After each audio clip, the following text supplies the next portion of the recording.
Tá? Boa tarde a todos. Vamos iniciar mais um estudo pelo Espiritismo para Todos. Nós estamos estudando o ponto final, o reencontro do Espiritismo com Allan Kardec, e que possamos, nessa tarde aí de hoje, com esse friozinho, aproveitar para aprender um pouquinho mais sobre a história, do Espiritismo, que a gente possa, estar atento à compreensão dos fatos e que a espiritualidade nos auxilie nesse estudo, nossos mentores, que a gente possa absorver esse entendimento da melhor maneira possível, né? Nós estamos na página 103, no item essa análise de os 4 evangelhos, feita por Allan Kardec, né? Então, no estudo passado, nós vimos essa análise prévia que Kardec fez, e aí agora nós vamos seguindo, né? Sim. Quer que eu leia um pouco? Pode ser, amigo.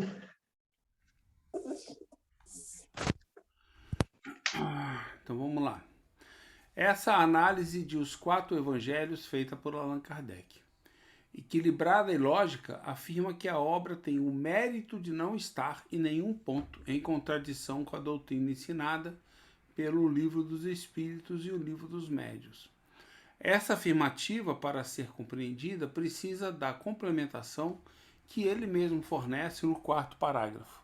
Nossas observações são feitas sobre a aplicação desses mesmos princípios à interpretação de certos fatos.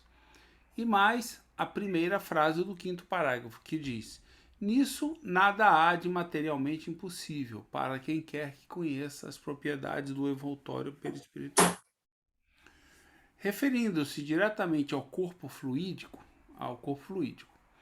Assim, ao atribuir a Jesus um corpo agênere, os 4 evangelhos não ferem os princípios estabelecidos na codificação, porque a existência do agênere é um fato situado dentro das leis naturais. Isso, no entanto, não significa que Kardec concorde com Cristo agênere. Mostra apenas a imparcialidade com que trata a questão. Prova disso está no fato de afirmar que a obra não contradiz a doutrina espírita. E mais à frente, esclarecer a razão da inexistência da contradição. A sua tendência inicial, porém, é não aceitar o corpo fluídico. Os fatos podem perfeitamente ser explicados sem sair das condições da humanidade corporal. Ele já havia dito isso quando respondeu carta de Conion, em que essa médium colocava em dúvida a questão, ao tempo que servia de intermediária aos espíritos. Ver Conion 2 cartas inéditas acima. Entretanto, deixa ao futuro a responsabilidade de aprovar ou desaprovar. Quando tratarmos dessas questões, falá-lo-emos decididamente.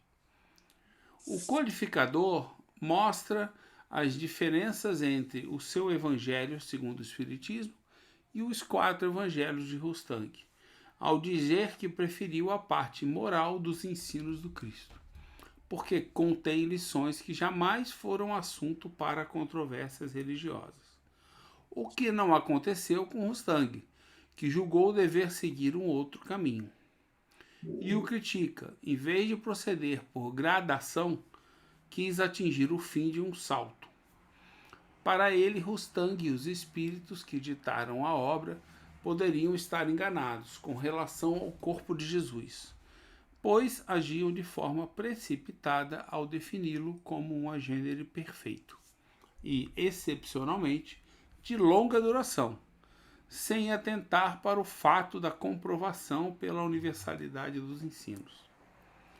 Kardec preferia se manter consequente com o nosso princípio, que consiste em regular nossa marcha pelo desenvolvimento da opinião, e deixar ao tempo o trabalho de as sancionar ou as contraditar, ou seja, contraditar as teorias rustanguistas do corpo fluídico de Jesus.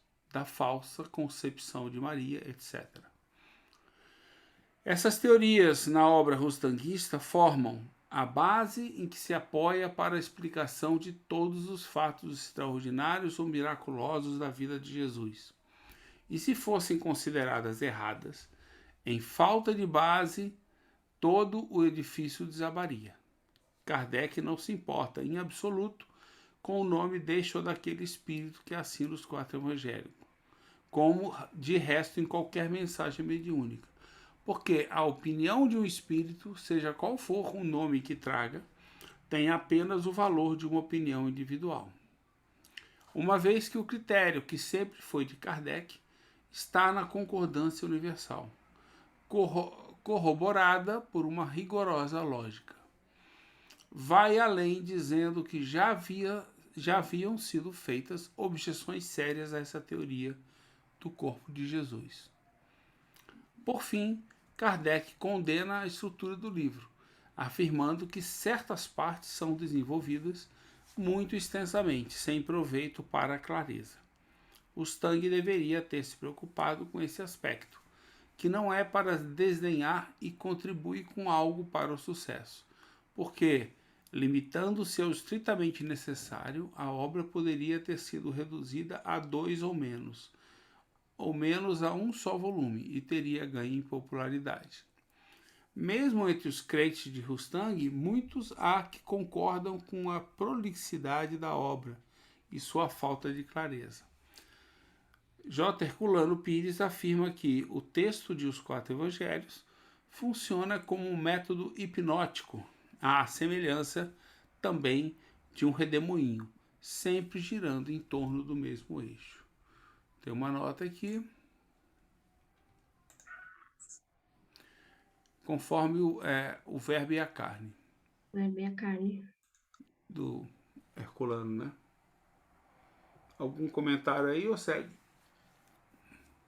Está claro, eu né? acho que a gente pode não sei se alguém quer falar alguma coisa, mas eu acredito que aqui quando ele vai trazer a Gênese, né, ele vai trazer, acredito que as questões que Kardec fundamentou na Gênese, né, que foi lá que ele fez a defesa. A análise, né, da questão se Jesus teve ou não um corpo de carne, né, igual a nós, as questões da concepção de Maria, é lá que ele faz o fechamento, né?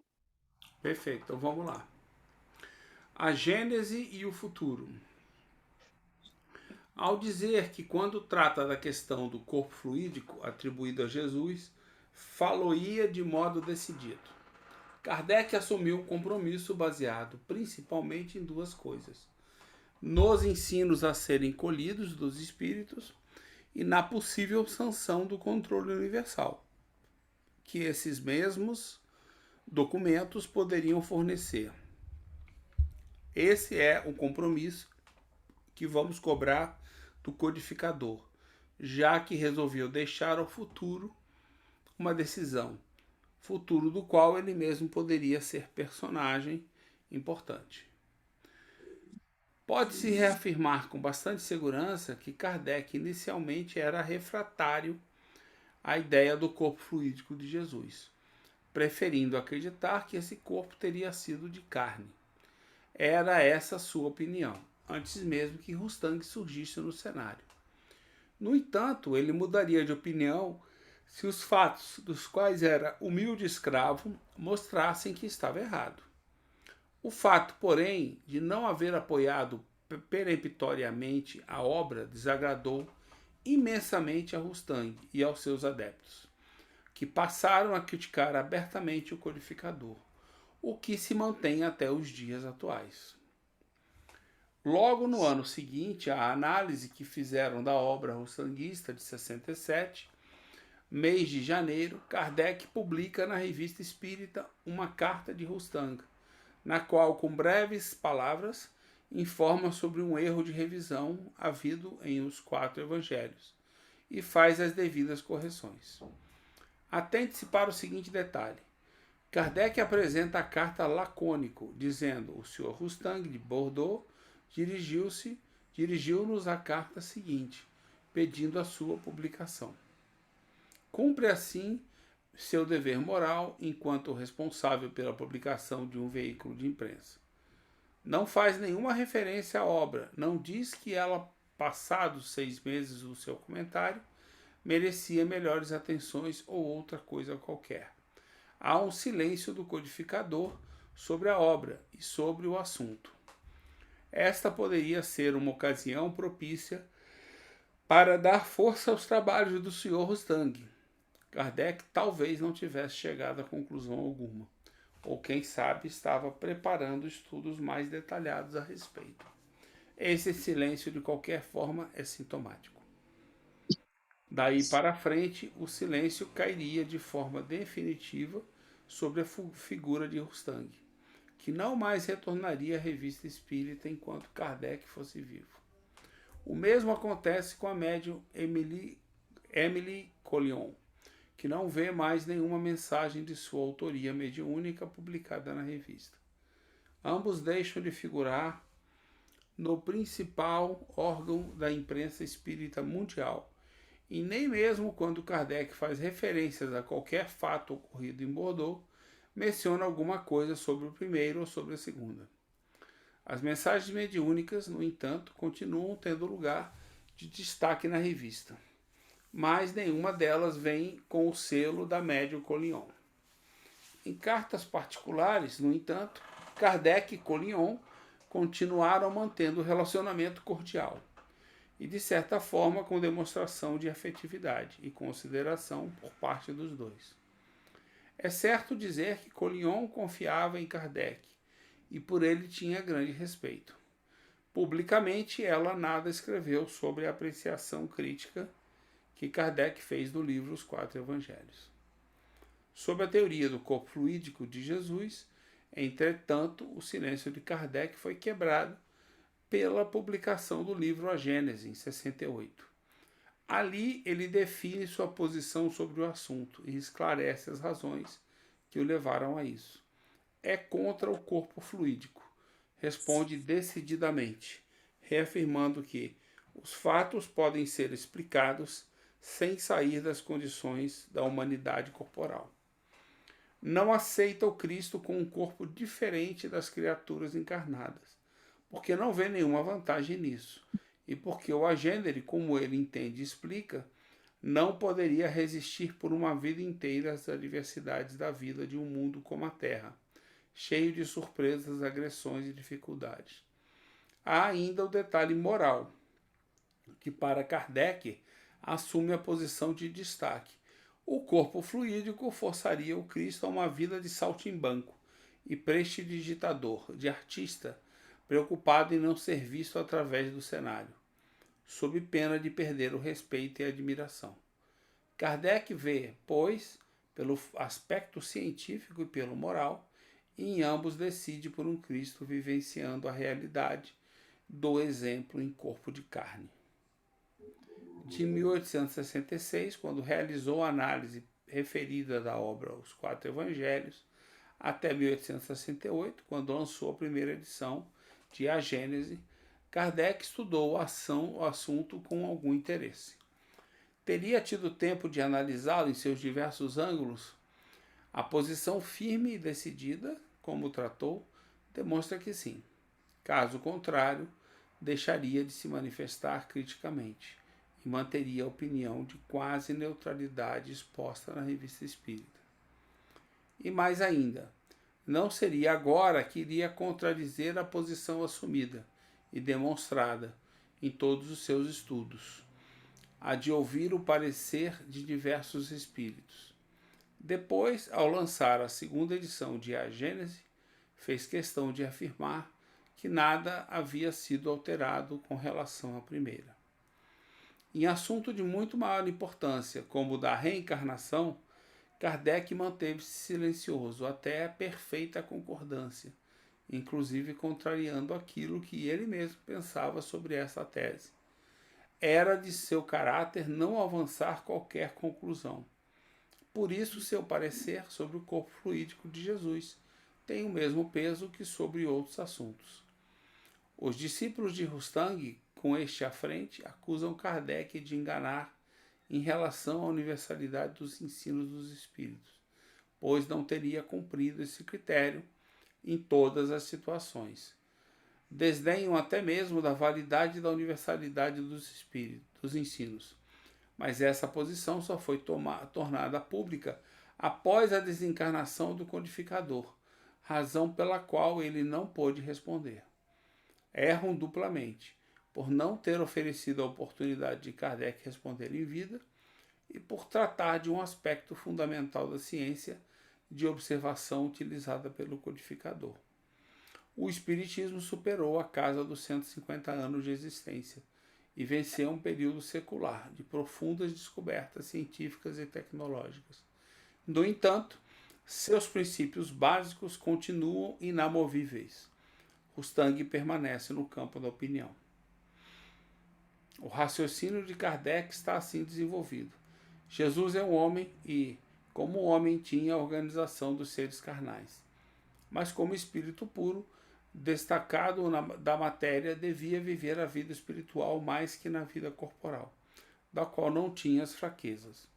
A superioridade de Jesus sobre os homens não era relativa às qualidades particulares de seu corpo, mas à de seu espírito, que dominava a matéria de maneira absoluta, e ao seu perispírito, alimentado pela parte mais pura dos fluidos terrestres. Kardec vê na capacidade do espírito o fator mais importante de uma encarnação. Com esse raciocínio, Jesus, por ser um espírito superior, o mais experimentado e puro de quantos já teriam encarnado na Terra, teria tido condições de viver uma vida muito mais espiritual do que material, dominando o corpo físico e submetendo-o às suas vontades. Entra aí também a natureza do seu perispírito, formado de acordo com a sua superioridade. Continua? Pode seguir, né? Um ligeiro retrospecto sobre esse corpo sutil, ainda segundo Kardec. Vamos lá, tem uma nota aqui. Na Gênese, né? Capítulo 14, item 9. Vai mostrar que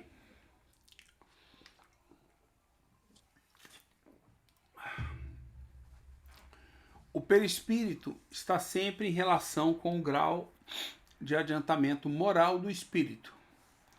Os espíritos inferiores não podem mudá-lo à sua vontade e, por conseguinte, não podem se transportar à vontade de um mundo para o outro. É o caso em que o envoltório fluídico, se bem que etéreo, é imponderável comparativamente à matéria tangível. Ainda é muito pesado, se assim se pode exprimir, em relação ao mundo espiritual, para lhes permitir saírem de seu ambiente.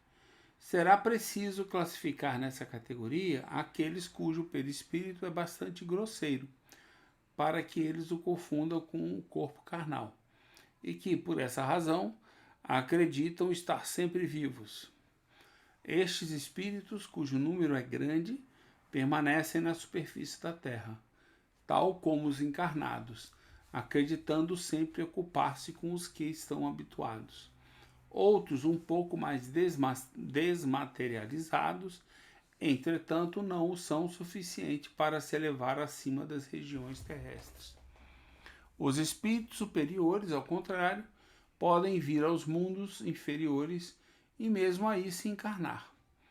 Dos elementos constitutivos do mundo em que entram, eles extraem os materiais do envoltório fluídico, ou carnal, apropriado ao ambiente, onde se encontram. Fazem como o grande senhor, que deixa suas belas roupas para vestir-se momentaneamente com trajes plebeus, sem que por isso deixe de ser o grande senhor. É assim que os espíritos das ordens mais elevadas podem se manifestar aos habitantes da Terra, ou encarnar-se entre eles, em missão.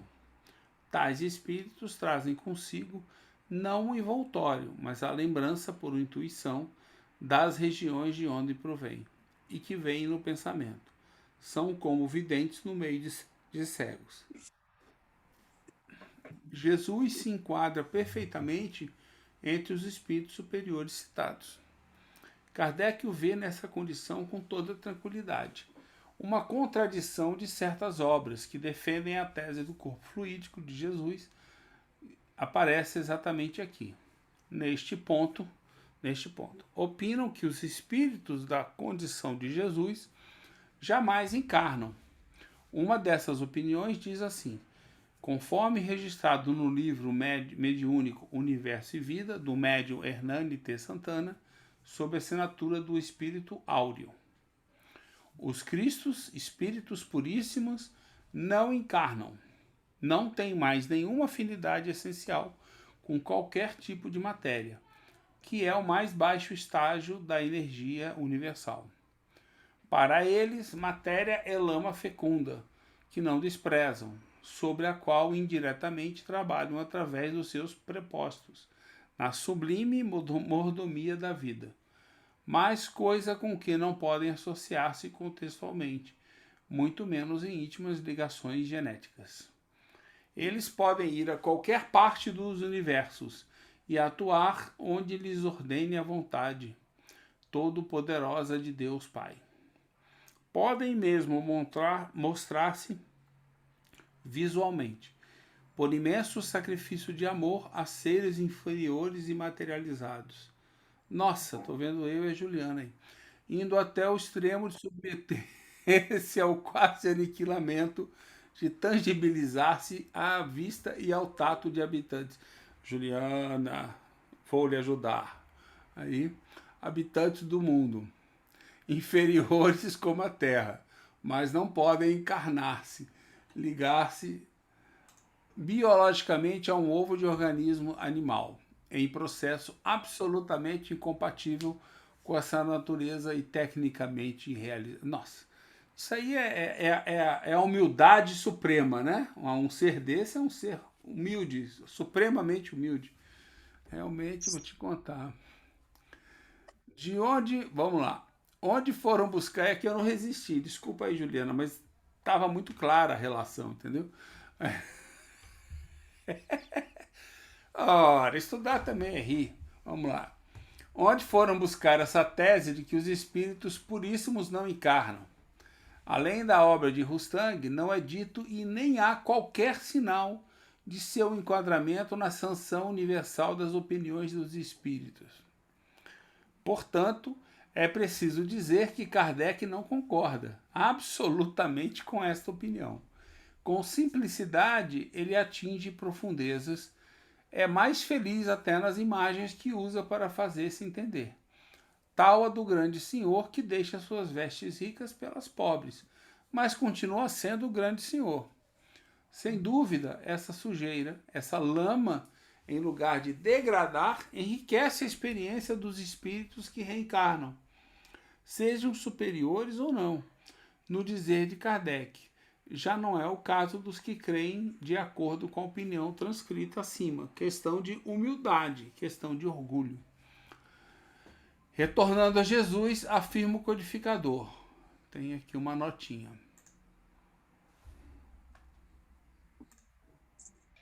É na Gênese, capítulo 15, item 2. Sua alma não deveria estar ligada ao corpo, senão por laços estritamente indispensáveis. Constantemente separada, ela devia lhe dar uma visão dupla, não só permanente, como também de uma penetração excepcional, e por outro modo muito superior àquela que se encontra dos homens comuns. O mesmo devia acontecer com todos os fenômenos que dependem dos fluidos perispirituais ou psíquicos. A qualidade de tais fluidos lhe dava um imenso poder magnético, secundado pelo desejo incessante de fazer o bem. Bacana, né? As coisas de Jesus se passam assim de modo muito simples. Sua capacidade de espírito superior, as propriedades de seu perispírito e o imenso desejo de auxiliar faziam com que sua vida transcorresse de modo vitorioso, como a de nenhum outro encarnado. É interessante verificar que desse raciocínio se conclui também que qualquer outra criatura poderia viver a mesma vida desprendida, bastando que tivesse alcançado a evolução do Cristo. Assim, pois, esse Jesus da visão kardeciana está próximo da criatura encarnada até fisicamente, sem qualquer perigo de diluir-se no ar repentinamente. O Cristo com corpo fluídico, segundo Kardec, explicaria certas situações, mas não chega a convencer. Nota 21. É no capítulo 15, item 64. A Mari entrou. Seu nascimento, sua morte e todos os atos materiais de sua vida não teriam sido mais que uma aparição. E dizem que assim se explica, que seu corpo, retornando ao estado fluídico, pôde desaparecer do sepulcro, e foi com este mesmo corpo que ele se teria mostrado depois de sua morte. A partir daqui, Kardec entra no mérito da questão. Observemos como ele assenta seus instrumentos de maneira a discutir sobre os próprios argumentos utilizados pelos adeptos de Rustang. Nota 22. Isso está onde? Idem, idem, está no mesmo, na Gênese, no capítulo 15, item 64. Mari, nós estamos na página 109. Então vamos lá. Sem dúvida, um fato destes não é radicalmente impossível. Segundo o que hoje se sabe sobre as propriedades dos fluidos, porém seria pelo menos inteiramente excepcional e em oposição formal com o caráter dos agêneres. A questão é, pois, de se saber se tal hipótese é admissível, se ela é confirmada ou contradita pelos fatos. Note-se que Kardec afirma que este caso seria excepcional e em oposição formal com o caráter dos agêneres, porque o agênere não é somente o ser incriado, mas uma aparição tangível de curta duração. Jesus, se tivesse tido um corpo fluídico, seria a exceção da regra, o agênere perfeito de longa duração, no dizer de um certo autor. Aí é Rustang, né? Deve ser. É o autor do livro Universo e Vida, capítulo 8. Um caso de seres que se mostram materializados aos olhos humanos, às vezes por longos períodos. Não é essa a conclusão a que chegou Kardec sobre os agêneres. Mas, como ele mesmo disse, é preciso verificar se tal hipótese é confirmada ou contradita pelos fatos. Ele, pois, prossegue nas suas considerações. Isso na Gênese deve ser, né? Gênese, capítulo 15, item 65. A permanência de Jesus sobre a terra apresenta dois períodos: aquele que precede e aquele que segue sua morte. No primeiro, desde o momento da concepção até o nascimento, tudo se passa com sua mãe, como nas condições comuns da vida. A partir do nascimento e até a sua morte, tudo em seus atos, sua linguagem e nas diversas circunstâncias da vida, apresenta os caracteres inequívocos da sua corporeidade. Os fenômenos de ordem psíquica que se produzem nele são acidentais e nada tem de anormal, pois explicam-se pelas propriedades do perispírito e são encontrados em diferentes graus em outros indivíduos. Depois de sua morte, ao contrário, tudo revela nele o ser fluídico. A diferença entre esses dois estados é tão fundamentalmente traçada que não é possível assemelhá-los. Nessa linha de raciocínio, o Cristo, depois da morte, é um agênere perfeito, pois aparece e desaparece a curtos espaços de tempo e pode ser reconhecido. Na estrada de Emaús, aparece a dois discípulos. Caminha com eles, demora, mas é reconhecido. Depois se esvai, aos olhos de Tomé, materializa-se, a ponto de produzir impressões fortes e o convencer. Enfim, este é o ser fluídico, tangível, numa palavra, o agênere. O outro de antes da morte é o Cristo de carne, o homem com todas as necessidades do homem. Ninguém o confunde, nem duvida de sua realidade palpável permanente. Novamente aqui a gente tem idem. É na Gênese também. O corpo carnal tem as propriedades inerentes à matéria propriamente dita, as quais diferem essencialmente dos fluidos etéreos. A desorganização ali se opera pela ruptura da coesão molecular. Um instrumento cortante, penetrando no corpo material, divide seus tecidos. Se os órgãos essenciais à vida são atacados, seu funcionamento se detém e a morte será a consequência. Isto é, a morte do corpo. Essa coesão não existe nos corpos fluídicos. A vida neles não repousa no funcionamento dos órgãos especiais, e neles não se podem produzir desordens análogas. Um instrumento cortante ou qualquer outro que ali penetra como no vapor, sem lhe ocasionar lesão alguma. Eis porque os seres fluídicos, designados sob o nome de agêneres, não podem ser mortos. Os cravos penetrados na mão faziam sangrar. O sistema nervoso captava a dor e o transmitia ao espírito. Jesus, o homem, sofria.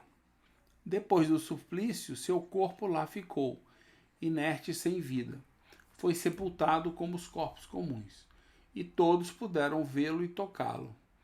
Após a ressurreição, quando ele deixa a terra, não morre. Seu corpo se eleva e desaparece, sem deixar nenhum sinal.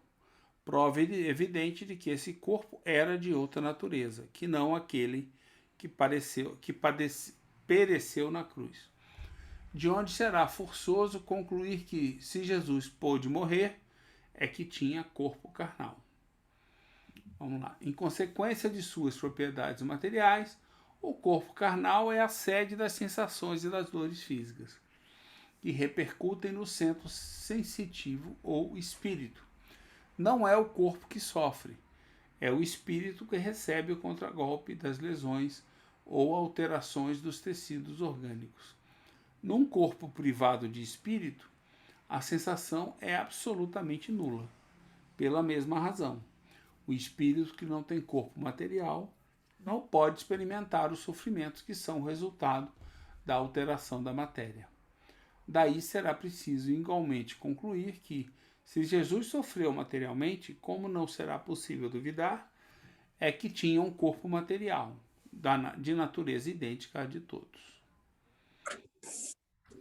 A razão e a lógica estão em acordo com Kardec. Elas se assentam nas leis da natureza, a que tudo obedece e nada, nenhuma ação humana modifica. Até aqui, Kardec se atém no aspecto físico e suas consequências. Tira, porém, conclusões que para si são as únicas possíveis. Ora, o agênere não pode morrer, não pode ser ferido. Jesus, no entanto, morreu. Seu corpo foi sepultado. Todos viram, tocaram. Só quem tem um corpo material, é Kardec que o diz, pode passar por esses lances. Mas o Cristo era assistido por uma equipe de espíritos, que poderiam muito bem simular todo o drama, inclusive o sangue a jorrar do ferimento causado pela coroa de espinhos, pelos cravos e pelas lanças dos soldados, afirmam alguns. Sim, repetindo Kardec, nisso nada há de materialmente impossível. Porém, é preciso convir que isso seria antinatural, ao contrário do que ocorre com o espírito em corpo material. Por mais que os espíritos possam, o bom senso leva a ver que esta teoria é controversa demais para ser mantida. Em reforço do corpo carnal do Cristo, vem o codificador com os aspectos morais do mais alto poder. Vejamos. Se durante sua vida Jesus tivesse estado nas condições dos seres fluídicos, não teria experimentado nem a dor, nem nenhuma das necessidades do corpo. Supor que ele assim era, será retirar-lhe todo o mérito da vida, de provações e de sofrimentos que havia escolhido como exemplo de resignação. Se tudo nele era só aparência, todos os atos de sua vida, o anúncio reiterado de sua morte, a cena dolorosa dos jardins das oliveiras, sua oração a Deus para que afastasse o cálice dos seus lábios, sua paixão, sua agonia, tudo, até seu último grito no momento de entregar o espírito, não teria sido senão um vão simulacro, para enganar com relação à sua natureza e fazer crer no sacrifício ilusório de sua vida, uma comédia indigna de um homem honesto e simples. Quanto mais, e por mais forte razão, de um ser também superior. Numa palavra, teria abusado da boa-fé dos seus conterrâneos e da posteridade. Tais são as consequências lógicas desse sistema. Consequências que não são admissíveis, pois resultaria em diminuí-lo moralmente em lugar de o elevar.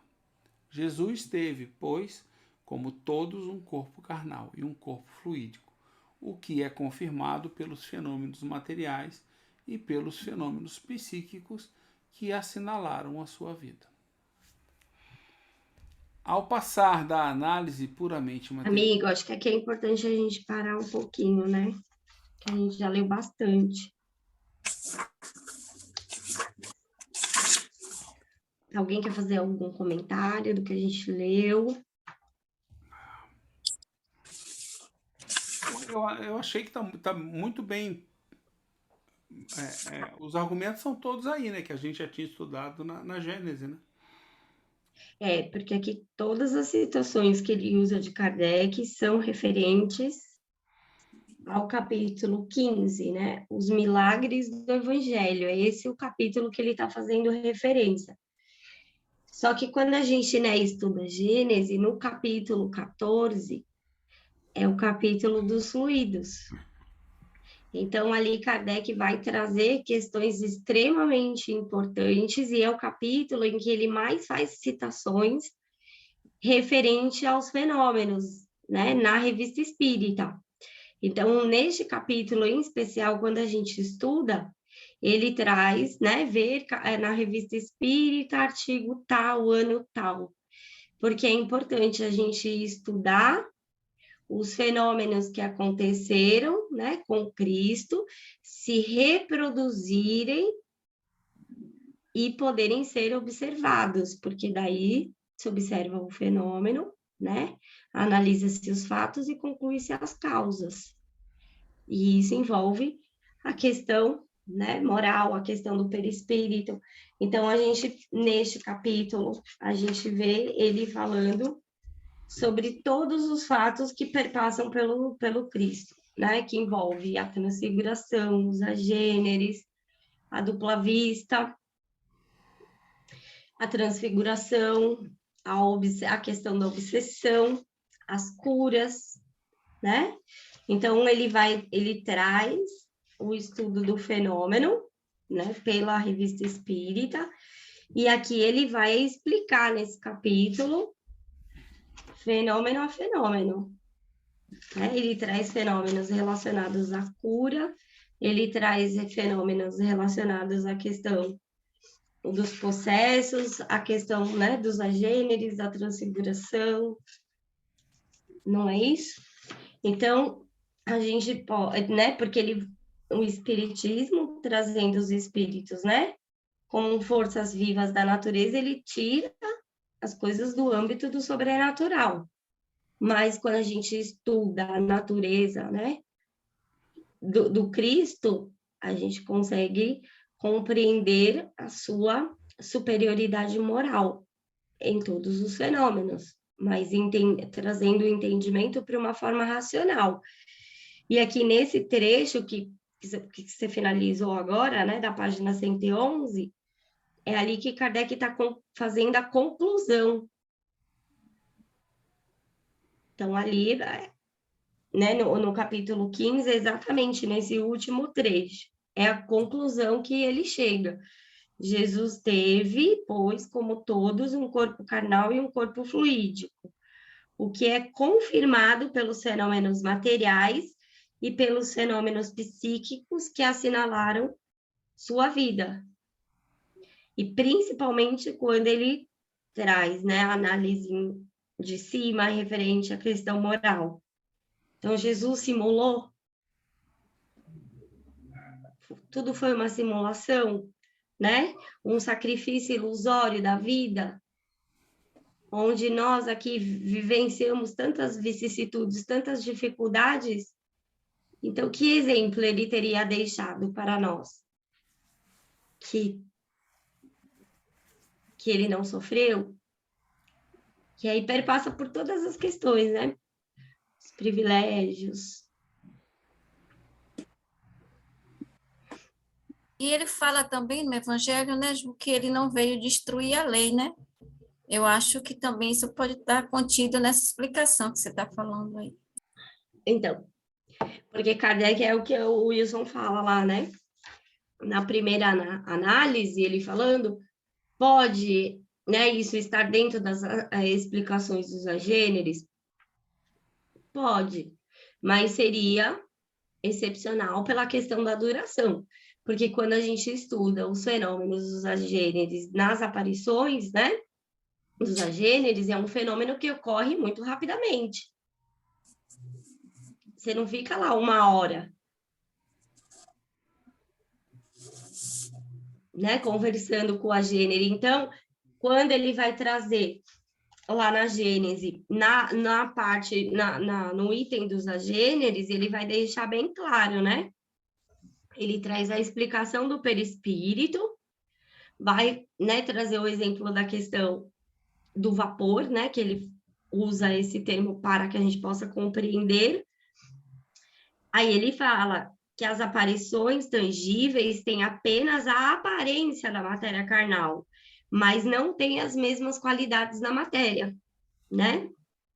Porque é de uma natureza fluídica. E aí ele fala assim, elas não podem ter a mesma coesão, porque não são de carne. Elas se formam instantaneamente, desaparecem da mesma forma, ou evaporam pela desagregação, né, ali do fluido. Os seres que se apresentam nessas condições nem nascem nem morrem como os outros homens. Nós os vemos e não os vemos mais, sem saber de onde vieram, como vieram, para onde vão. Não se poderia destruí-los, nem os acorrentar ou encarcerá-los, já que não possuem corpo carnal. Os golpes que se lhe desferissem bateriam no vazio. Essa é a característica dos agêneres, né? Contudo, não permanecem nesse estado por longo tempo e não podem se tornar frequentadores habituais de uma casa ou figurar entre os membros de uma família. É uma aparição momentânea. Agora, você imagina Cristo fazer toda essa simulação desde que nasceu, simular que ele era uma criança, que as pessoas conviveram com ele, sua família, sua mãe, seus irmãos, né? E Kardec é tão detalhista no estudo da Gênese, né? Que ele traz as parábolas, ninguém é profeta, né? Em seu país, traz ali a relação do Cristo com as pessoas próximas que conheciam ele ali como filho do carpinteiro, né? Na sua origem simples, humilde. E toda essa, né, transformação que a gente vai vendo, as pregações de Jesus, que duravam horas, ele se sentava ali com as pessoas, com as crianças, né, as passagens. Então, existe uma análise pontual de Kardec, a vida do Cristo antes e e as aparições do Cristo pós-morte, que são, né, tem uma análise bem pontual e bem diferente, que acho que é nessa parte que o Wilson vai entrar agora.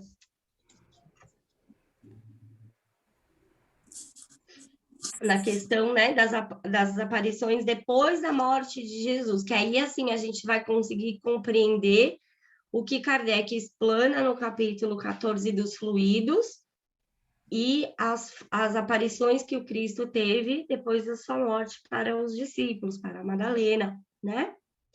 Que são diferentes. O tom, né, é breve, é sentencioso.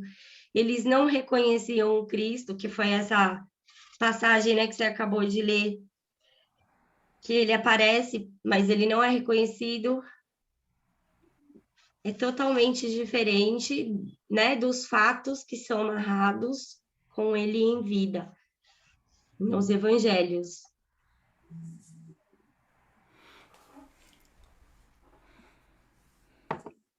E aí é como se fosse o que a Jerusalém falou, né, uma derrogação da lei. Ou uma exceção à lei. Teríamos que entender dessa forma. Seria uma exceção à lei?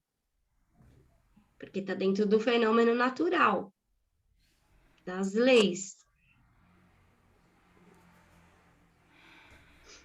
E aí Kardec vai concluir que não, que tudo se ocorre, né?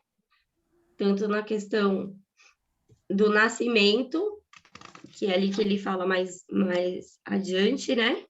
Mais para trás, né? Na página 109, a permanência de Jesus sobre a Terra apresenta os dois períodos, aquele que precede e aquele que segue a sua morte. E aí ele é claro, no primeiro, né? Desde o momento da sua concepção até o seu nascimento, tudo se passa com sua mãe, como nas condições comuns da vida.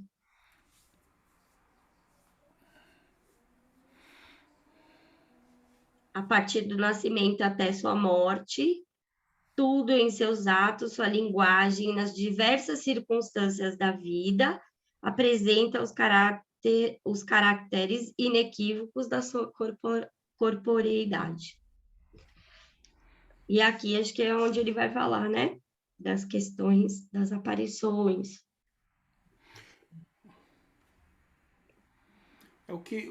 Assim, sabe, Ju, o que eu penso duas coisas.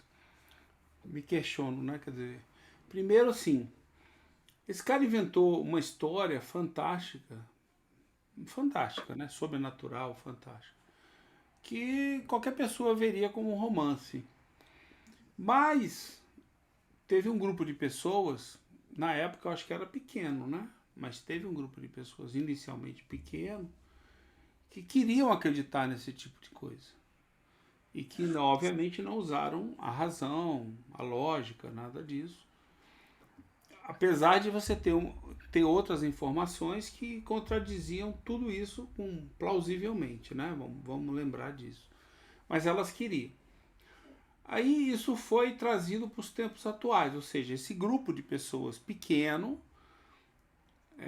adulterou toda uma obra para que ficasse menos clara essa obra, mas ao mesmo tempo não comprova nada do corpo fluídico. Simplesmente reforça o lado de lá, mas não especificamente sobre essa questão fundamental da obra dos 4 evangelhos. Se bem que não podemos atribuir só ao Rustang, né? Pelo jeito teve dedo até do jesuíta e tudo mais, no meio do caminho aí, que foi importante também. Tinha mais gente que estava jogando contra. Aí o que eu acho engraçado é que você chega nos dias de hoje e você continua com um monte de gente querendo acreditar num monte de dogma, que não tem comprovação científica nenhuma. E que quer discutir aspectos ligados a dogmas. Aí eu fico assim, como é que inicialmente um punhado de poucas pessoas conseguem, ou seja, onde é que está o calcanhar de Aquiles aí? Obviamente está no ser humano, né? Na maneira... Só pode estar. Eu fico pensando, pô, é mais confortável você viver na enganação do que você buscar a verdade. Algo do gênero, não estou dizendo que é isso, mas é algo do gênero, entendeu? Porque como é que pode fazer tanto calor um negocinho tão boboca, que começou, né, tão boboca, dessa maneira? Se bem que, tudo bem, né? Apelava para o senso comum de todo mundo, né? Dos dogmas, dos materialistas, aquela história toda. Mas que não tinha lógica nenhuma. Aí é engraçado, né? As pessoas não gostam muito de lógica, não, né? As pessoas não, tô falando sério, não tô brincando, não. Mas eu fico pensando assim, pô, as pessoas não gostam, né? Não curtem muito esse negócio de lógica, razão. Não dá pra seguir você, não, entendeu? Deixa eu sair contigo hoje à noite. O que que você vai fazer? Não interessa, eu sigo você, faço o que você fizer. Uma coisa meio assim, entendeu? Então, assim, né, lendo, ah, e acredito, né, que aqui na obra a gente vai perpassar, né, por esses desvios.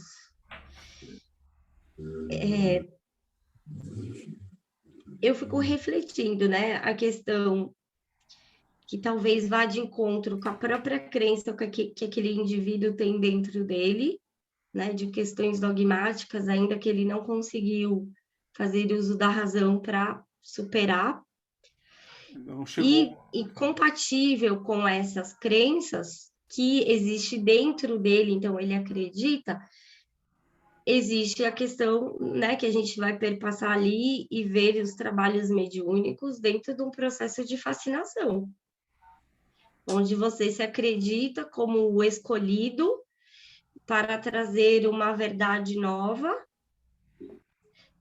e como um ser privilegiado, que aquilo foi ditado só a você, que é o oposto da doutrina espírita, porque a doutrina espírita não veio para os espíritas, Ela não ela cria. veio com uma renovação das ideias, né, no entendimento numa busca de uma renovação social através de um novo fundamento da moral.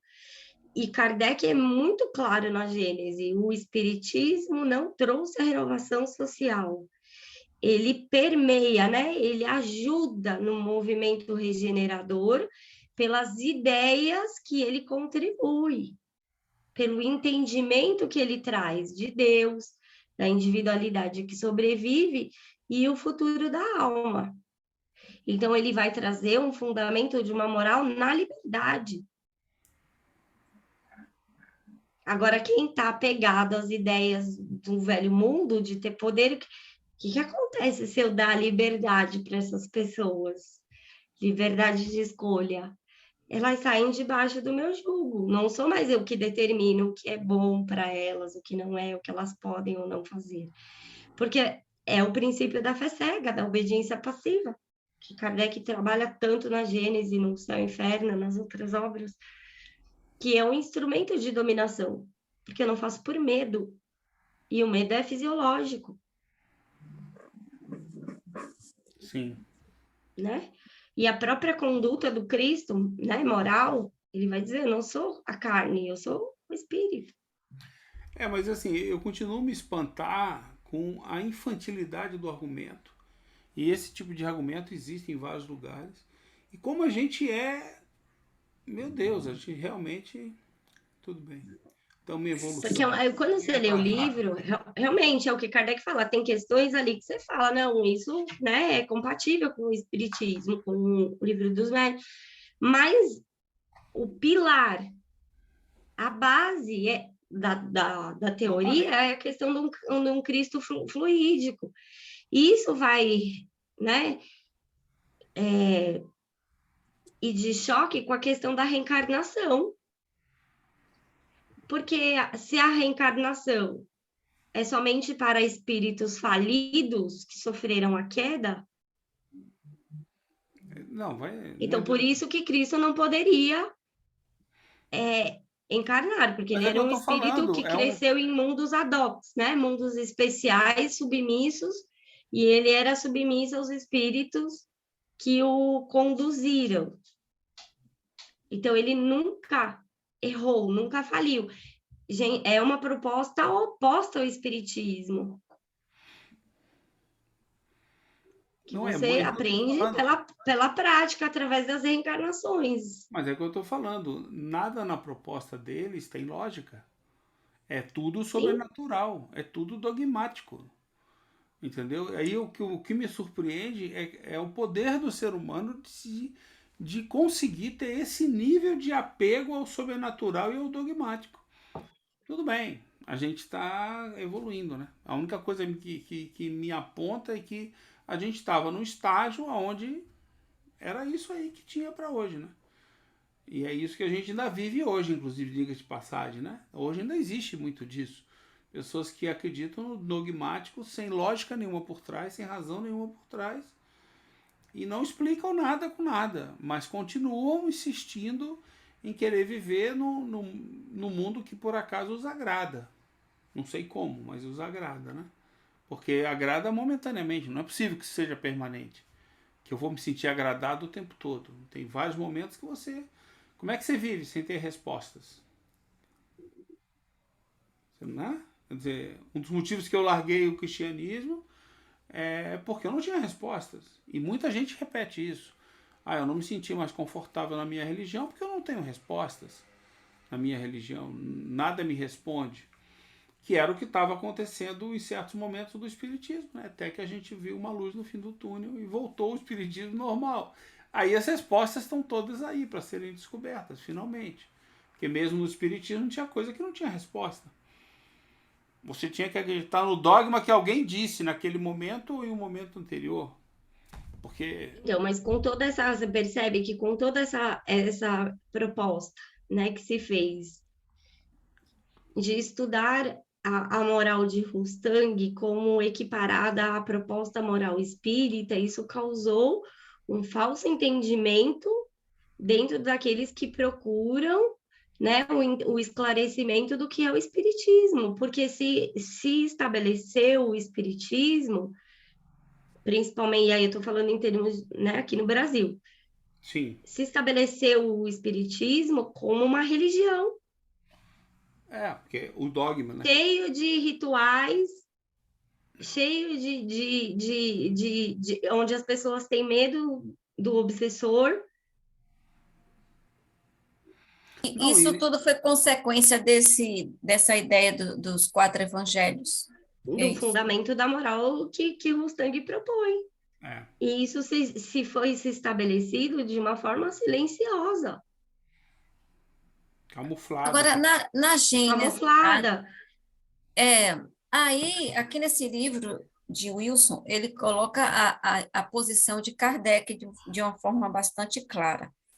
Agora, essas colocações que ele coloca aqui no livro dele, tá na Gênese que foi adulterada? Não. Não. Ah, tá. É justamente isso. Eles pegaram. Então, eles Eles assim, adulteraram uniram. todos os trechos. Foi o côncavo e o convexo, né? Rustang foi adulterado ali, mas não foi só Rustang, né? O céu e o inferno, aparentemente, Sim. teve até católico envolvido aí na confusão, né? A igreja. Porque você percebe que são propostas totalmente contrárias, mas muitas vezes se estudava Rustang sem se dizer claramente, ó, isso aqui é fundamentado na teoria de Rustang. E a gente vê pessoas reproduzindo esse entendimento sem nem saber a fonte. É isso E mesmo. a gente não vê nem por uma questão, a pessoa está agindo de má fé, não, é falta de esclarecimento.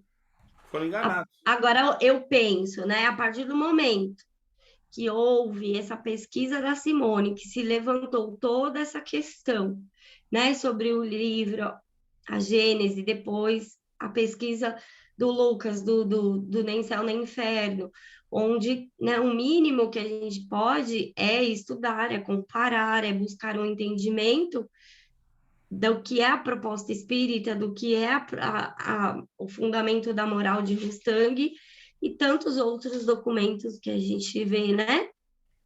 Que pesquisadores têm encontrado, Canuto Abreu tem se descoberto, e a gente vê como se fosse o começo ali de uma linha que vai se desenrolando para o nosso esclarecimento, o nosso entendimento.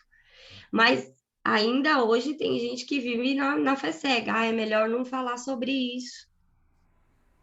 que as É, pessoas não é estão isso que me espanta, prontas, entendeu? não vamos tocar nesse assunto. É isso que me espanta. Isso pode desestabilizar o espiritismo. E aí você continua reproduzindo um espiritismo que não é o espiritismo, que não é Não é verdadeiro, porque não é espiritismo. a base que Kardec deixou.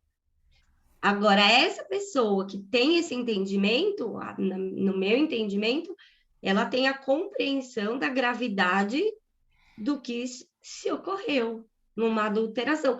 E, gente, independe se foi um parágrafo, uma linha, não foi escrito pelo autor, fere o direito moral da obra, e é lei.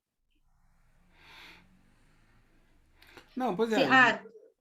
outras pessoas dizem, mas ele queria fazer adulterações, tá, mas em vida Não é adulteração. não seria adulteração, mas ele não chegou a fazer, porque pelos documentos, né, que a gente ainda estudou ontem, toda a documentação da Simone Privat, pela documentação, as obras, e ele ainda pediu os clichês, né, as matrizes, se ele teria a intenção, por que ele compraria? E por que esse material sumiu?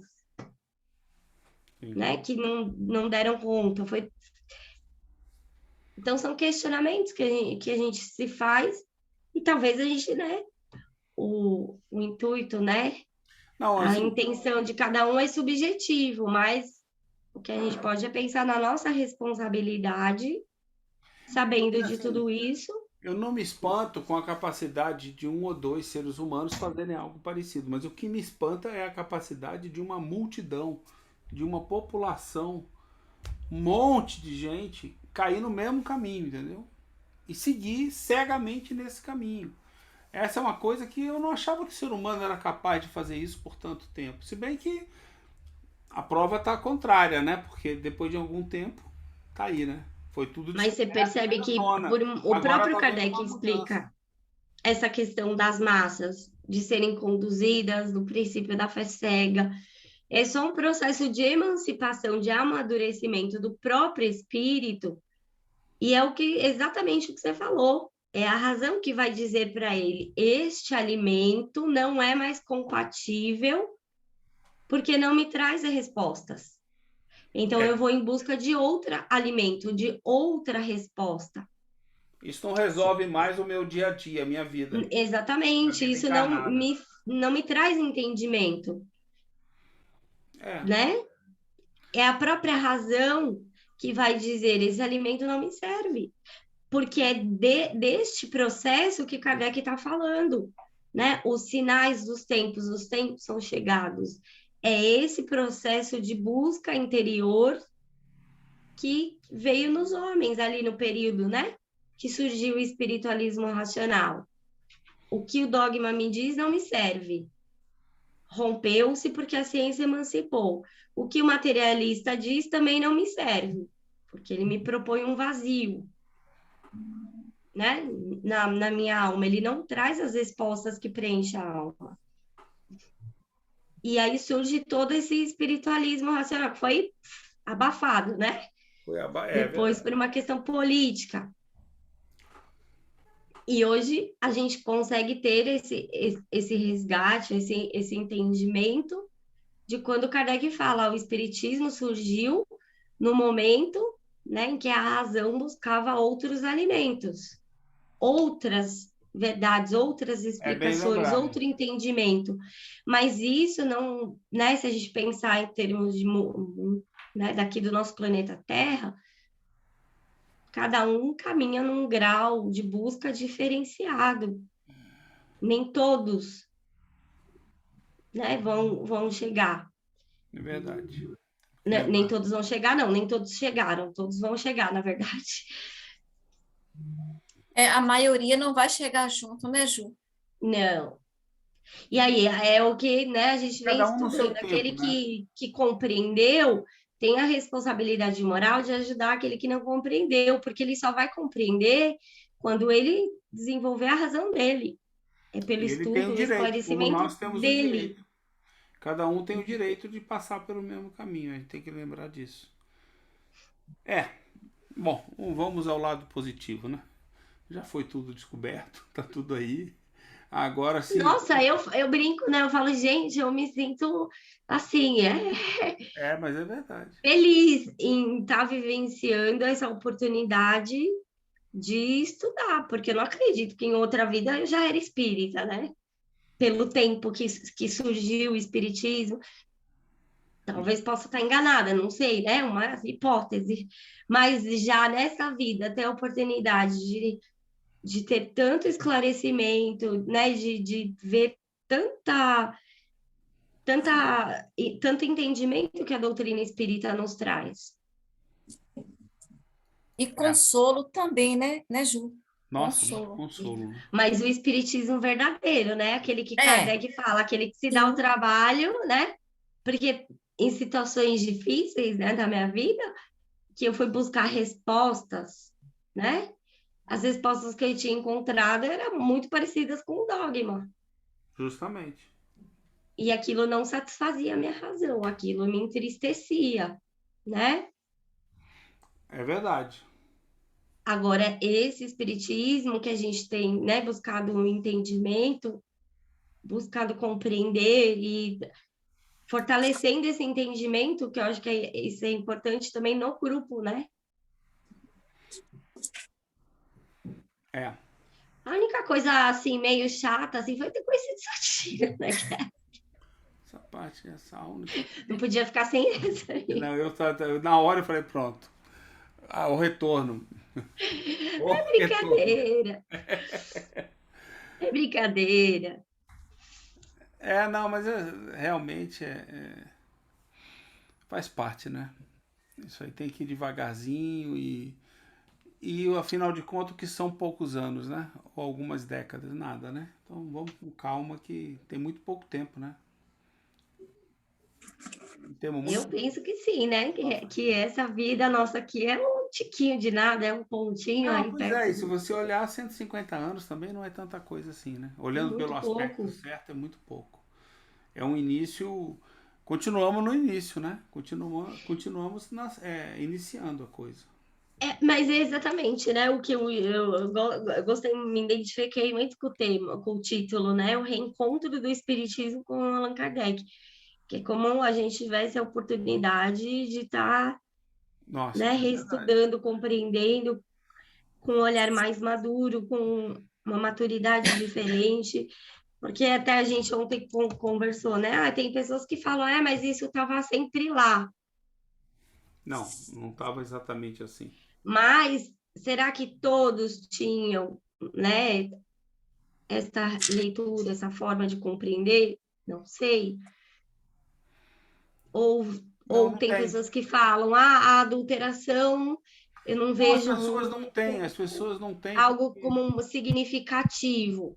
porque Ao assim, meu ver, eu tem. acho, eu acho, hoje não, eu tenho certeza hoje de que o problema não é só a obra foi ter sido adulterada. O problema é que todo o contexto que a gente estuda hoje, que é fundamental para você entender a obra, porque está por trás. Se você não souber, você não vai ter a leitura. Eu estou vendo isso acontecer com muitas pessoas. Fala assim, a pessoa fala, pô, mas isso aí não é espiritismo. Eu falei, claro que é. Isso é a base. Na época de Kardec era o contexto que estava por trás da forma que ele pensava. Se você não entender isso, como é que você vai entender? Aí quando que você traz toda essa questão, aí você entende a questão da psicologia. Aí você entende de outra maneira completamente diferente. E eu tive chance de ver recentemente, né? Acho que eu te mandei, né, Ju? Uma palestra sobre Deus de um outro grupo, com algumas pessoas conhecidas no meio. E assim, eu não faço muito isso não, né? Mas eu parei por uns 40 minutos para assistir o cara falando, né? Um dos caras lá falando, que é conhecido, não vou citar o nome aqui. E você vê a total falta de contexto do espiritismo racional. Que ele mistura, ele não casa cá com cré, entendeu? Ele não casa nada. Ele fica puxando coisas para falar de Deus, inclusive. O assunto era Deus. Fica puxando coisa para falar, e aí você vê que o cara tá perdido. Se você perguntar para ele, vem cá, de onde é que você tirou isso? Duvido que ele responda, entendeu? Ele falou, não, eu tirei das obras de Kardec. Eu falei, não, mas das obras de Kardec você não tirou isso daí, entendeu? Me mostra aí onde é que você tirou isso daí. Ele não sabe, entendeu? Aí você vê que ele está perdido, mas é honesto. Ele está perdido, honestamente perdido. Ele não está mal intencionado. Ele não sabe o contexto que está por trás. Aí o cara não consegue juntar as ideias.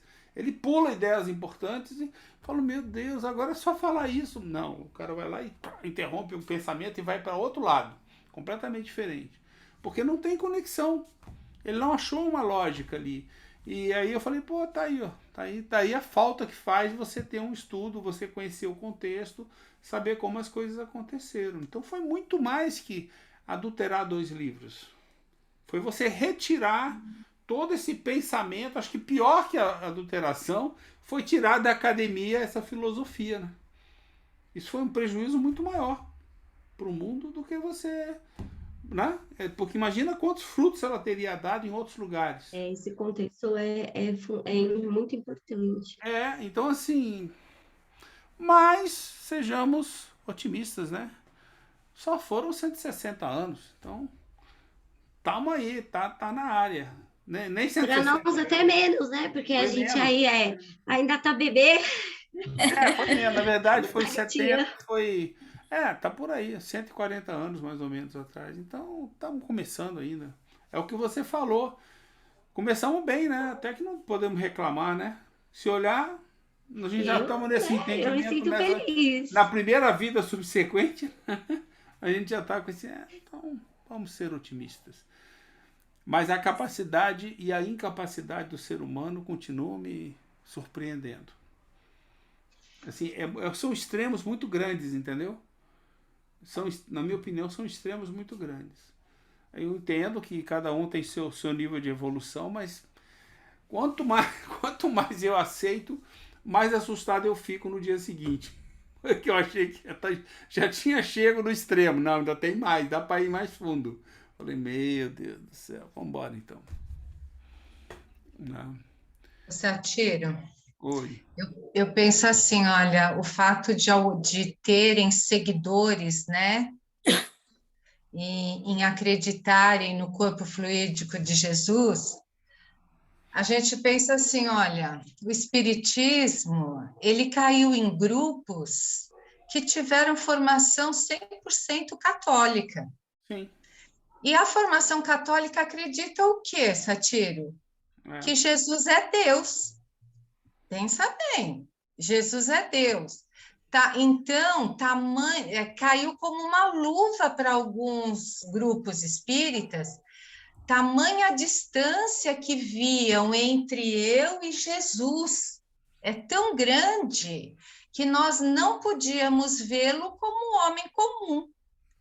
E já que eu acreditei um dia que ele fosse Deus, hoje eu não acredito mais que ele é Deus, mas ele não tinha um corpo comum, isso não tinha.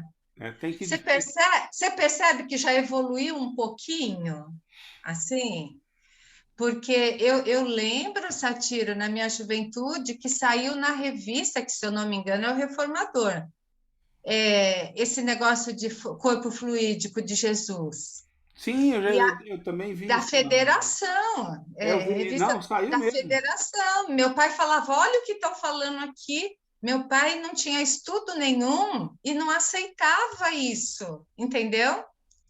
E lá eles explicavam o seguinte, e alguns ainda até hoje, viu, gente? Isso daí não acabou, não. Tem alguns ícones do Espiritismo que acredita que Jesus é um extraterrestre, alguma coisa assim, que não é natural daqui, não é como nós.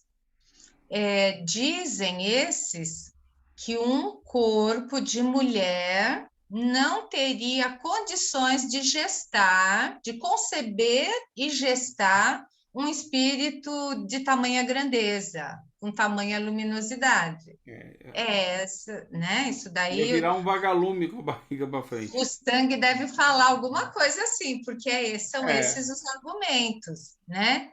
A mesma linha daqueles que dizem que Jesus demorou 1000 anos para diminuir, É isso, o perispírito para reencarnar na Terra, gente. Não bate. Né? Pois é, aí a gente pensa no que veio ser descoberto com essa alteração, a autonomia. A grandeza está na moral do espírito e não no perispírito, no corpo físico. E veja bem... Kardec não trabalha o capítulo só sobre o corpo, a gênese orgânica. O corpo, gente, é da mesma natureza para todos nós. O que difere é o habitante, né, que ele vai trazer. O corpo é formado da mesma matéria, não importa. Natural, né? Natural, exatamente. Por isso que a gente vê, é importante o entendimento das leis físicas que regem o nosso corpo, das leis materiais e das leis morais da alma. E aí, quando ele fala aqui, né, ele fala ali, Cristo, né, ele molda, né, ele usa a palavra aqui do perispírito.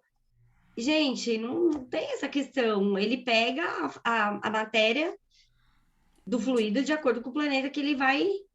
Claro, lógico. O espírito superior, se ele tiver que fazer uma missão de tal, ele vai demorar 1000 anos para fazer a missão. Não, Peraí, gente. Qualquer lógica. Faz 1000 anos que eu estou me preparando para cumprir essa missão. Gente. Não tem lógica, não tem lógica. Então, é uma distância muito grande que foi colocada entre Cristo e o homem. Daí, todas essas teorias terem chegado e terem sido admitidas no meio espírita.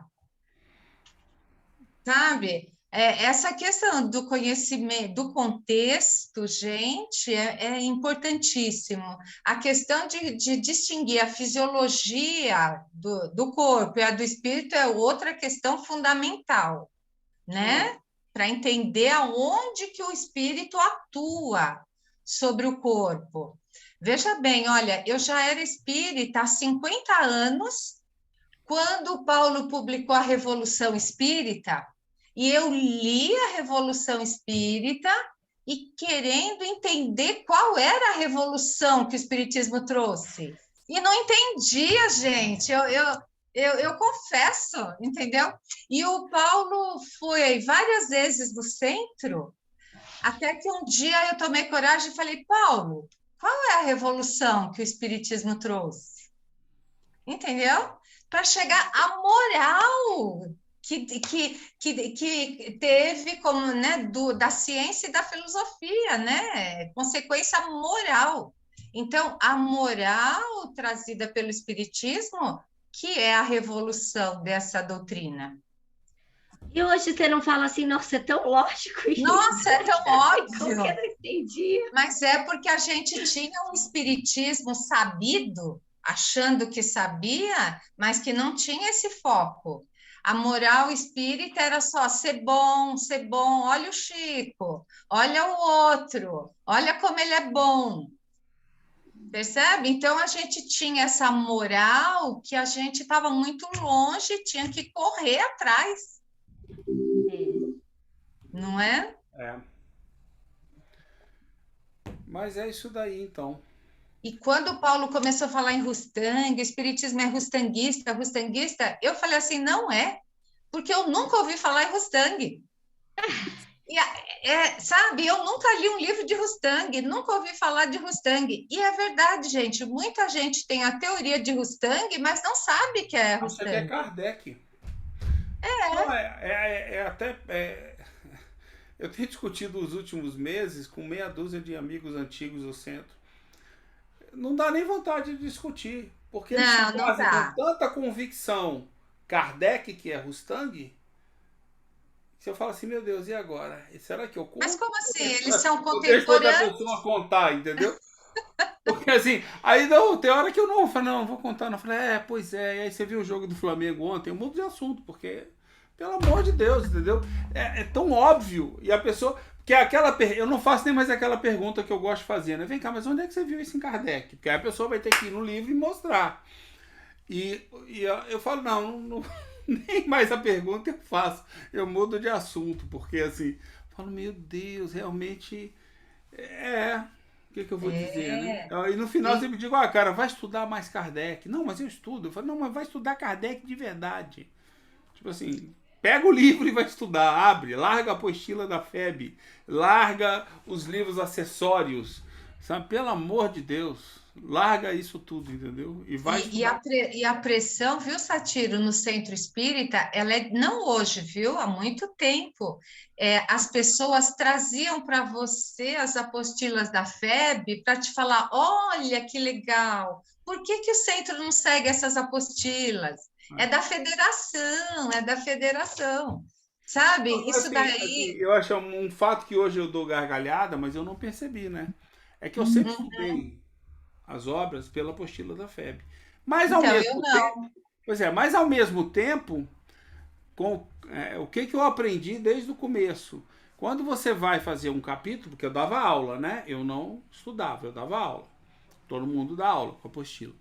Aí o que eu fazia? Eu fazia questão de ler Kardec. Então, quando você pegava as citações de Kardec, tinha várias. Tinha Emmanuel, mas tinha Kardec. Aí eu abria as obras de Kardec, estudava a apostila lendo Kardec. Foi que me salvou. Até que um certo dia a gente estava num curso com um cara do Rio de Janeiro e falando sobre esse tipo de coisa, e daí ele virou para mim, a gente conversando tal, e aí nós comentamos que a gente uma forma que a gente usava era sempre consultar a Kardec, né, as referências bibliográficas. E muitas vezes a gente ficava com a referência bibliográfica porque a coisa ficava mais clara. Ele falou, não. Ele falou assim, não é a maneira certa de se fazer. Siga a apostila. Aí hoje eu Nossa, me já que fez lembrando a disso, eu falo, apostila. meu Deus. Eu falo assim, cara, até isso eu ouvi. Eu falei, e nem me toquei. Na época eu não me tocava, entendeu? Eu não me tocava. Agora, o segundo problema, eu acho que o maior problema hoje, na minha opinião, é o contexto, entendeu? Se eu Eu também tivesse pego acho. as obras de Kardec sem saber o contexto, eu ainda ia levar um tempo absurdo. Eu não ia É. conseguir tirar a conclusão, porque os termos não têm um significado certo. Eu nunca peguei as apostilas, eu nunca estudei pelas apostilas da FEB, sempre pelo livro, e nunca concluí, porque eu não tinha esse contexto histórico.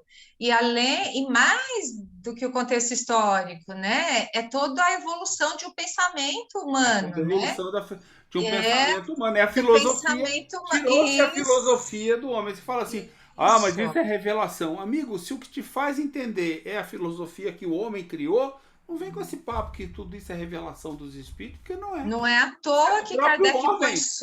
O Sócrates, homem. né? É. Veja bem, do pensamento de Sócrates vai evoluindo Se todos os Sócrates lesse pensadores. Kardec, ele ia entender. Porque ele estava alinhado com o pensamento. Agora a gente lê e Sim, não entende se não tiver o contexto. Tá? isso mesmo. É triste. Mas é isso Mas aí. eu sinto igual a Juliana falou, eu me sinto muito feliz de ter conhecido isso nessa altura da vida e nessa encarnação, mesmo, sabe? Eu me sinto feliz. Eu me sinto assim como participante, Mas acho que a gente. Eu né? também. Eu Eu acho que a sinto gente essa é. felicidade. Eu também sinto, viu, gente, essa alegria, ainda mais de estar aqui estudando com vocês, porque eu nunca estudei Kardec, eu estou estudando Mas agora, porque a gente eu tá. também não frequentava nenhum centro, entendeu? Então, Então, você para não mim, o teve a estudo, dificuldade que eu tive, eu acho. o meu estudo está começando agora. Que ótimo. Bom, Mas não. Muito bom, né? Eu acho que essa Estudando constatação. espiritismo mesmo, viu, Jerusa? Essa, Oi? Você está estudando o espiritismo original, né, mas eu do acho que a gente século tem que XIX. estudar. Essa obra Isso. daqui, elas não mostra muita coisa pra gente. Mas ela mostra a importância da gente conhecer o passado, a história, para não repeti-la, entendeu? Para não voltar a cair nos novos, sei lá, Ramatiz da vida, nos novos Rustangs da vida, seja lá o nome que você quiser dar, entendeu? Porque a tendência e o campo ainda existe e é fértil para esse tipo de coisa nascer e continuar. Agora não, agora a gente botou lá que seja uma erva daninha que vai danar com o campo de plantação deles, entendeu? que vai proliferar e vai virar a plantação principal. Porque a verdade ganha, entendeu? Ela é autoexplicável, ela é autossustentável. Você não precisa defender a verdade, defender o que está certo. Agora, o que está errado, você tem que ficar o tempo inteiro tentando calçar para ver se não cai, entendeu? Para ver se não cai. E vai cair. Que os próprios espíritos nos disseram isso nas obras. Não tem base, desmorona, né? Não Toda tem religião base, que não tem desmorona, suas bases. é Kardec abandonado, falou isso, né? as pessoas largam, entendeu? Naturalmente as pessoas vão deixando e vão embora, sabe? E a gente ainda está num momento de luta, mas eu acho que essa luta vai arrefecer e daí vai ser o final. E daí as pessoas vão começar a querer achar outros caminhos. Né? Mas por enquanto ainda estão brigando feio do lado de lá. Mas é porque preenche, né? Quando a gente estuda a Isso. proposta Preenche em original, definitivo, né? ela traz a resposta para a alma. É. E é a busca da alma, né? A busca nossa Mas é e isso mesmo. entender. É isso mesmo. É o que Porque é mais eu fico importante? pensando, não dá um sentimento assim, né? Ontem a gente ainda falou sobre isso, né? Mas quando eu sempre assim, quando eu chego no final de um ano, né? Que a gente pensa o quanto que a gente estudou, se dedicou, fez com amor, com carinho, e daí vem aquela sensação quando você inicia um novo estudo, que você começa a fazer os links, você fala, puxa, essa parte eu entendi, agora bora para o próximo, vamos buscar mais entendimento, né? Pois E é. dá um sentimento tão bom de eu conseguir compreender. O que acontece muito Verdade. com a gente. É. Ô, Ju, E por isso agora, olha, no feriado mesmo, uma amiga minha falou assim: você não acha que essa questão de adulteração está dividindo, está acabando com os centros? Eu falei assim: eu não acho, não. Eu acho, sinceramente, que a gente já vinha de uma realidade, Ju, que o centro já estava acabado.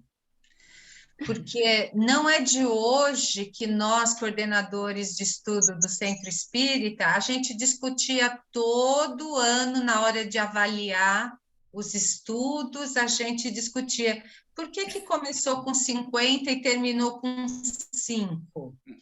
Por que antigamente vinham 50, hoje vem 20? E antes da pandemia já era assim um fracasso. Começava com as turmas muito pequenas e terminava com 1 ou 2, certo? E isso já acontecia antes, gente. Hoje, falar que é isso que está dividindo o centro, que está trazendo problema no centro, é engano ou covardia falar isso, né?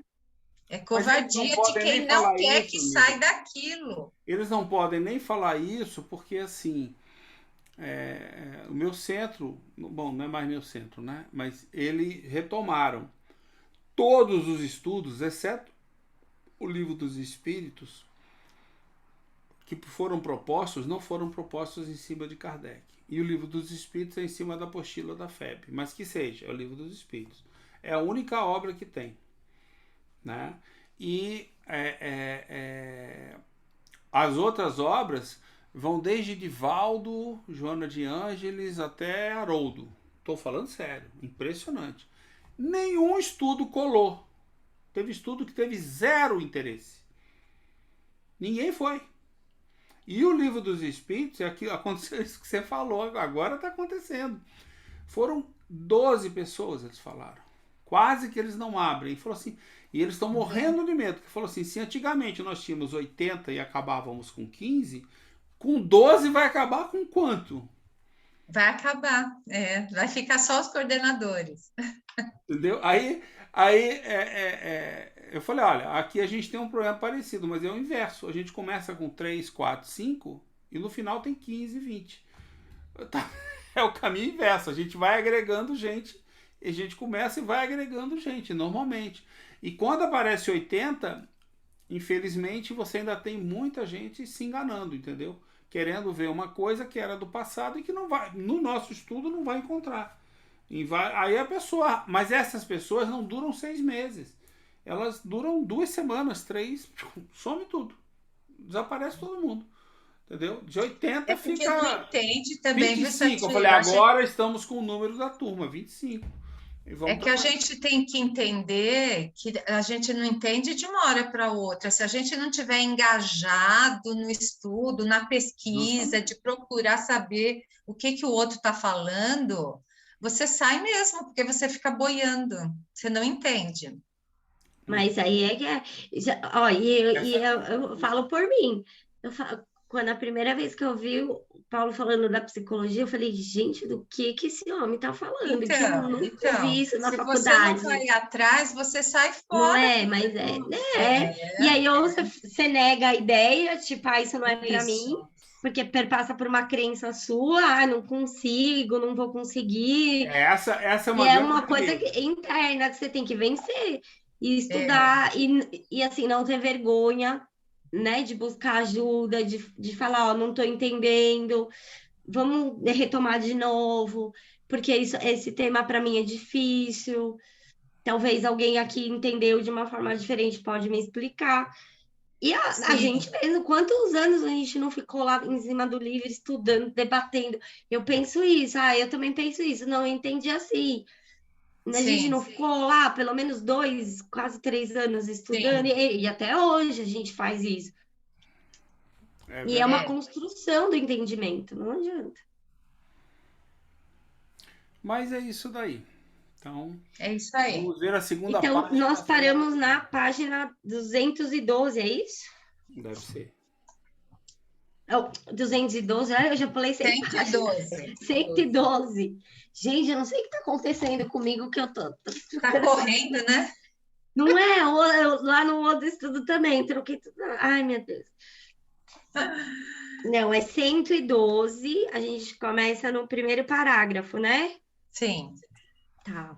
Ao passar da análise puramente material, né? Paramos aí. Isso aí. Isso. Vamos para outro, então. Ai, que foi bom. Esse Muito estudo bom, foi né? O ótimo. estudo de hoje. Sempre é. Até terça. Tá Até bom, terça, pessoal. gente. Bom Bom final de é, semana. sábado de gente. semana. Tchau. A todos. Tchau. Tchau.